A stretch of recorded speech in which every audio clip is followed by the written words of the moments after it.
Hi friends, good morning. कसे आहात तुम्ही? तर आज मी रिसेप्शनवर होते. वासन त्याला बोलत होते की म्हणजे थोड्याफार गप्पा चालू होत्या त्यांच्या. मी खूपच जाड झाले हॉस्पिटलला येऊन. त्या बोलल्या की ना आपल्या हॉस्पिटलचं वातावरणच असं आहे की आपण जाडच होतो असं बोलल्या. मग आमची स्माईल चालू होती त्या काम करत होत्या त्यांचा.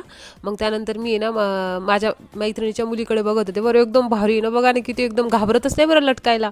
मला असं वाटलं पडते हे करते, पण ती काही घाबरत नाही. आजकालच्या मुलं खरंच घाबरत नाहीत. आम्ही पण लहान होतो तर असं भीती वाटायची पडायची, आणि आईवडील पण घाबरायचे आपल्यापेक्षा जास्त. मग माझा ड्युटीचा टाईम बंद झाला. मग मी काय केलं, आले निघून. बंद झाला म्हणजे संपला होता. मग मी आले मंदिरात, थोडा वेळ बसले. तर एक बाबा पाया पडत होते मंदिरात. त्यानंतर एक मुलगी बराच वेळ देवाला काय मागत होती काय माहीत, कमीत कमी 5 मिनिटं ती पाया पडली आणि काहीतरी मनोकामना मागितली आणि पेढा ठेवला आणि निघून गेली मंदिरात. एकदम छान. मला क्लासला जाण्यासाठी वेळ होता म्हणून आणि एका मुलीने मला स्टॅपलर मागितला. मग मी तिच्याकडून माझा चॅनल सबस्क्राईब करून घेतला आणि निघून गेले. म्हटलं काय यार, भिकाऱ्यासारखं म्हणावं लागतं, सबस्क्राईब करा. मग त्यानंतर ना मला मंचुरियन खायचं म्हणजे दिसलं जाताना. मग मी थोडंसं ट्राय करायचं होतं. म्हटलं आपण काय करू, आपण थोडं खाऊन बघू. आता नेक्स्ट टाईम आहे ना माझ्या मुलांना आहे ना घेऊन येऊ आणि तिथं खाऊ घालू. तर मग मी त्या मुलीला विचारत होते कोणतं चांगलं भेटतं म्हणून याच्यामध्ये.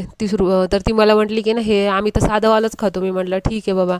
आणि मी आहे ना लाईफमध्ये पहिल्यांदा मंचुरियन खाल्लं ते व्हेज होतं म्हणून खाल्लं. नॉनव्हेज तर मला चालतच नाही, तुम्हाला तर माहिती आहे. अजून एक उपवास सोडायचा राहिला. एक उपवास संपल्यानंतर मग मी खायला सुरुवात करेन चिकन नॉनव्हेज थोडंफार.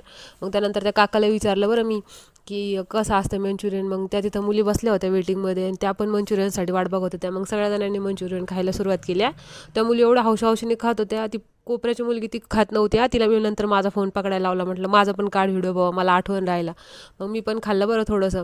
आणि मला एवढं काही टेस्टी नाही लागलं, मला एवढं बेकार लागत होतं. पण त्यांच्यासमोर त्यांना सांगितलं बोले भारी लागले, माझ्या मुलांना घेऊन येते.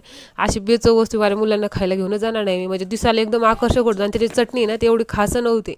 म्हणजे चांगल्या ठिकाणचं असं तसं नाही, पण काहीतरी चव पाहिजे ना थोडीशी तरी. त्यांनी ना एवढी मोठी पत्तागोबी ठेवली होती बघा कोपऱ्याला, किती मोठी पत्तागोबी होती. मग ते खाल्लं पिल्लं. मग मी क्लाससाठी निघाले. माझ्या टायपिंगचा क्लासचा वेळ झाला होता.